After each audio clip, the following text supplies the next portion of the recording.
I think the number one principle I always try and go back to is how can we grow through adding value and demonstrating value? And so really, that actually starts with product. When you're a subscription business or a SaaS business, it starts with the quality of your product. Like, I think SaaS is beautiful because it's a really pure value exchange between customer and company. As long as a customer is receiving what they deem to be enough value, they'll continue to pay for your product. And so it creates this really great incentivization structure for businesses to solve real problems for users and continue to improve the product over time and demonstrate that value. And so both sides are win-win. I think it's a really great business model from that point of view.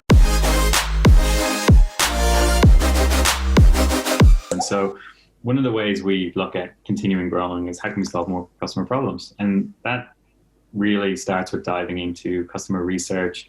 Even our churn feedback, for example, like one tactical thing we do is we have an exit survey when somebody cancels Canva Pro, and we just, ask them why they're canceling and is there anything we could be doing better to, change their mind in future.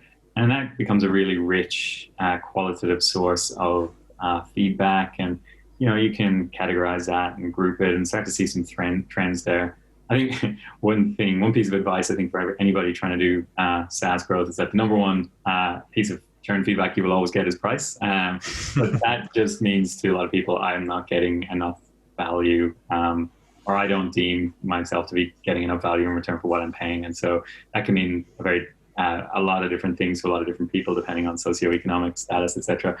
But from that churn feedback, you get a lot of really, really great ideas. And so like a really great example of one this year that we got from our churn feedback was Canva used to have free content, premium content, and then paid content. And so we had 2 tiers of product, but 3 tiers of content. And so what that meant was if you upgraded to Canva Pro, there was still some content that you paid for. And that was due to sort of some legacy contributor royalty kind of like stock photography type model world that we initially built Canva into, where people who submitted content into Canva got paid royalties.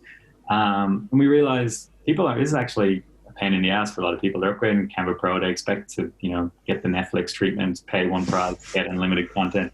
And they're not getting that. And this seems to be a large enough pain point that it's worth solving. So we went away and sort of blah, blah, blah, solved a few problems, figured out how we could get a ton of content in and just solve this royalty problem once and for all. And so we solved that. We put a new model in behind the scenes, but we went and we brought this change to market with a big go-to-market campaign. We called it Pro Unlimited internally. It's still Canva Pro. But essentially, all your content, 75 million images, videos, illustrations, every piece of content imaginable available in Canva Pro for one relatively cheap price at $13 a month. And it was such a step change in growth for us. Once people seen that amount of value, I think to give a relative comparison for similar stock photography subscriptions from other stock providers, you might be paying $100 plus USD per month. And they often come with limits around the amount of downloads you can make each month. And so you're just getting the 75 million collection of content for this, no price change for the same great price for Canva Pro. So that was just a really, really huge growth campaign for us. We acquired a ton of trials. We started to notice our churn, measurably improve as well. Or really seeing this value step change. And I think it was probably the biggest value improvement to Canva Pro we had made in quite some time. So that's just an example of, I think the biggest growth step changes you will ever make are the ones where you add more value and demonstrate more value to your users rather than shaving around the margins and constricting value or taking it away or putting usage limits.